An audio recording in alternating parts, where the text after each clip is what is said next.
Howdy there, flat picker. If you have trouble keeping up with some of the fast tempos at your local jam session, today's video is for you, my friend. So the first thing that we're going to do here today is find our tremolo hand. Really what we're talking about is a manipulation of the wrist along this rotational axis as opposed to the kind of side-to-side wrist motion that a lot of us are used to. A lot of people call this tremolo picking because really this is the only technique that will allow you to play a fast tremolo without a lot of tension in your hand. Go ahead and grab your guitar and let's check out that G string. Pick up and down on it a few times just to get used to it. Maybe do some eighth notes with me like this. And then what we're gonna do, on the count of 4, switch into tremolo. 1, 2, 3, 4.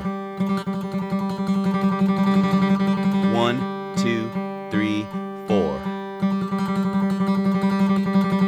1, 2, 3, 4.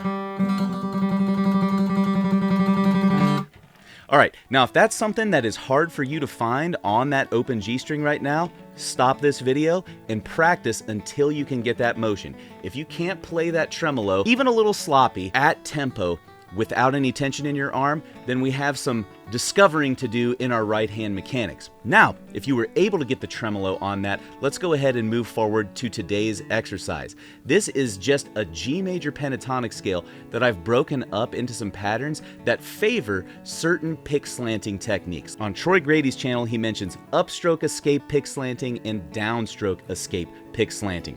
Essentially, when we play patterns on the guitar, sometimes when we're leaving the string that we're playing on, we need to tilt our hand a certain way to be able to do the appropriate pick stroke on that new string that we're entering. For example, if my hand is supinated with my pinky pointed into the guitar and I play 4 notes on a string,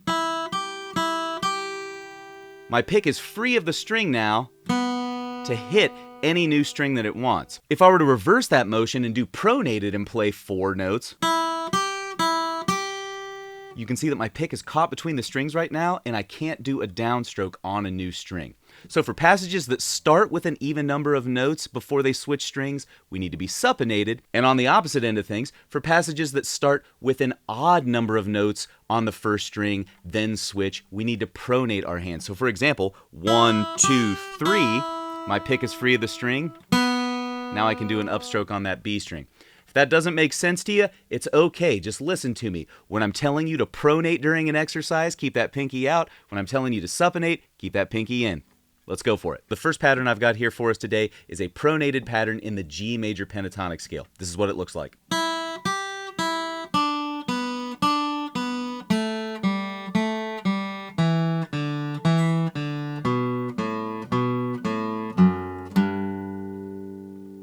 And as you can tell, I added an F sharp there just to resolve this really nicely, but you could do an open E string if you want.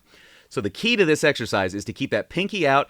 I like to do a rest stroke on all of the upstrokes when I'm changing strings. For me, that's a good frame of reference. If that's uncomfortable to you, just keep that pinky pronated, okay? Let's go ahead and try that first pattern out. 1, 2, ready, play.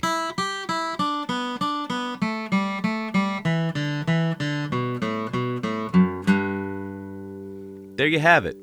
It might take you a few times to practice that at a slow tempo before your hand memorizes the pattern and string switches. As soon as you get that pattern natural in your left and right hand though, it's time to crank that tempo up. Let's try it. 1, 2, ready, go.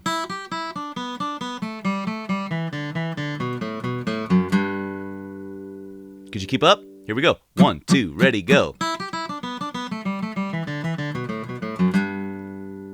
All right. 1, 2, ready, go. 2, ready, again. 2, ready, play. 2, ready, done. So if that last pattern was hard for you to play, go slow until you've got that pattern really ingrained in your mind, and then it's time to sprint. If you're finding that you're tripping in one particular spot of the pattern, just stop, workshop that for a minute, and immediately go back to a fast tempo. This is kind of like that walking versus sprinting thing. You don't get better at sprinting by walking faster and faster, right? We just have to dive right into it. Let's check out the next pattern. We're just going to take things in reverse, start at the low end of the strings, and go back up, still pronated. 1, 2, ready, play.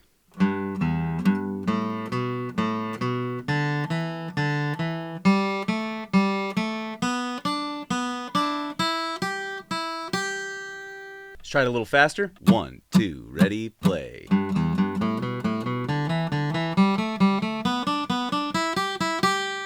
it a little faster. 1, 2, ready, play. 1, 2, ready, play. 1, 2, ready, play. Once again, if you're having trouble with that final tempo, slow things down, get it in your hands, then try it again. All right, now let's switch gears. Let's take that pronated pinky and flip it. We're supinating. We're going to play an even number of notes to start off and then switch strings. So it's 4 notes per string on that pentatonic scale, then we descend. Here we go. 1, 2, ready, play.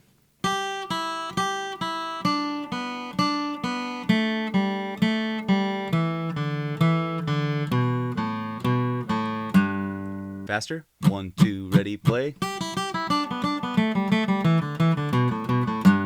1, 2, ready, play. 1, 2, ready, play. Next pattern, let's start at the bottom. Go up. 2, ready, play.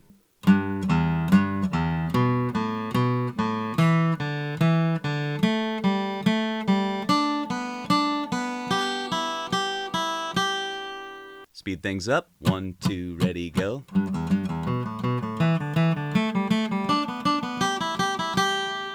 1, 2, ready, go.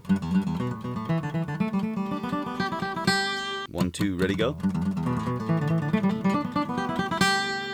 Now for me personally, you can probably even tell, the supinated patterns are actually harder for me. I naturally pronate in my hand, and you might find a preference either way in these patterns that I've laid out here for you today. If we prefer one style, pronation or supination, you can start to build lines in your own playing that kind of encapsulate the mechanics of that specific pattern.